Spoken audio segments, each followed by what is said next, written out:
नमस्कार, मैं हूं आपके साथ प्रगति और आप देख रहे हैं टोटल टीवी। खबरों की शुरुआत करेंगे बड़ी खबर के साथ, जहां दिल्ली विधानसभा चुनाव की तैयारियां तेज हो गई हैं। दरअसल कल रात को केंद्रीय चुनाव समिति की बैठक हुई। सभी 41 उम्मीदवारों के नामों पर चर्चा की गई।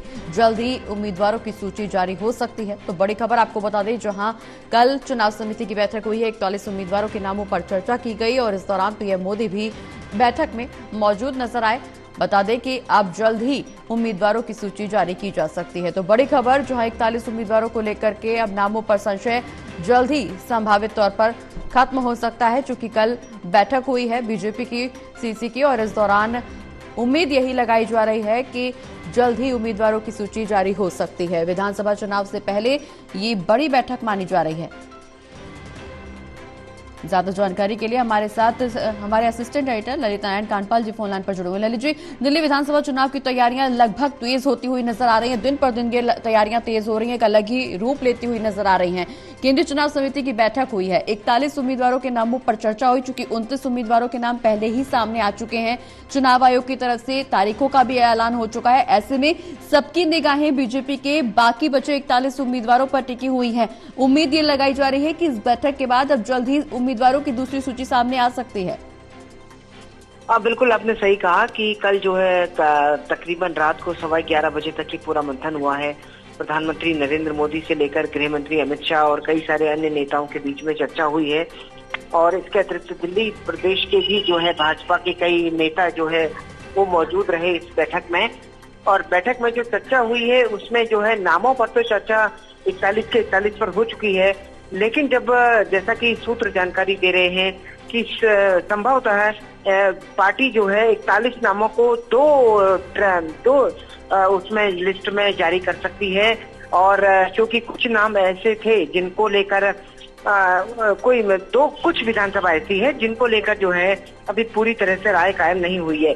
तो कुल मिलाकर जो है अगर देखा जाए तो उम्मीद ये की जा रही है कि आज बीजेपी की एक लिस्ट आ सकती है। और अगर आज या कल में अगर बीजेपी की लिस्ट आती है तो माना जा रहा है कि तकरीबन 2 दर्जन से ज्यादा नाम पार्टी एक बार फिर से जारी कर सकती है और एक सूची जो है वो आने वाले 1-2 दिनों में जारी की सकती है। बिल्कुल ललित जी, हालांकि बेहद कम समय बचा हुआ है दिल्ली के चुनाव में, ऐसे में राजनीति भी तेज है, पोस्टर वॉर भी लगातार जारी है। आज भी एक बार फिर से 2 पोस्टर जारी किए गए हैं। लगातार गालीबाज सीएम चेहरा और ठगी का आरोप लगाया जा रहा है। तमाम ऐसे पोस्टर जो यहाँ पर रिलीज किए जा रहे हैं, क्या इसका चुनावी कैंपेन में कुछ असर देखने को मिलेगा? हालांकि जुग्गी कैंपेन भी लगातार बढ़ता हुआ नजर आ रहा है। कल जो केंद्रीय चुनाव समिति की बैठक हुई, पीएम मोदी भी इस दौरान बैठक में मौजूद थे। उम्मीद ये की जा रही, कयास इस बात के भी लगाए जा रहे हैं कि जिस तरह से पहली सूची सामने आई, दूसरे दलों से आए नेताओं को बीजेपी ने टिकट दिया, इसी तरह से दूसरी सूची में भी कुछ ऐसी तस्वीर देखने को मिल सकती है। देखिए, बिल्कुल जिस तरीके से प्रगति लगातार पोस्टर जारी किए जा रहे हैं, आज भारतीय जनता पार्टी ने एक सॉन्ग भी लॉन्च किया है अरविंद केजरीवाल पर। और आज जो है दोपहर में एक बड़ा कार्यक्रम भी भारतीय जनता पार्टी का होने जा रहा है। गृह मंत्री अमित शाह जो है वो झुग्गी के प्रधानों से मुलाकात करने वाले हैं। 3000 झुग्गी के प्रधान हैं जिनसे गृह मंत्री अमित शाह मुलाकात करेंगे।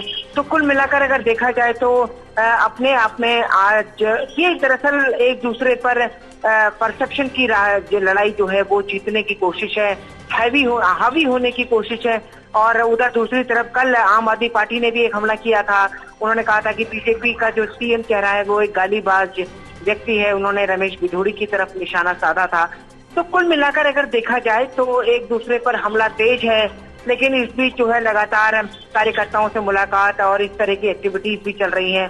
अब आखिरकार जनता को ये तय करना है कि वो किसकी बातों पर विश्वास करती है, क्योंकि भारतीय जनता पार्टी ये मानकर चल रही है कि उसका पाला एक ऐसे व्यक्ति से बड़ा है जो झूठ बोलता है। लेकिन वही अरविंद केजरीवाल का दूसरा साफ तौर पर कहना है कि मैं अपने कामों को कर रहा हूं। उन्होंने वो काम भी बताए हैं जो काम वो नहीं कर पाए हैं और इस बार उन्होंने करने का वादा किया है। जी चलिए, बहुत बहुत शुक्रिया ललित जी, ये तमाम जानकारी हमारे दर्शकों तक पहुंचाने के लिए।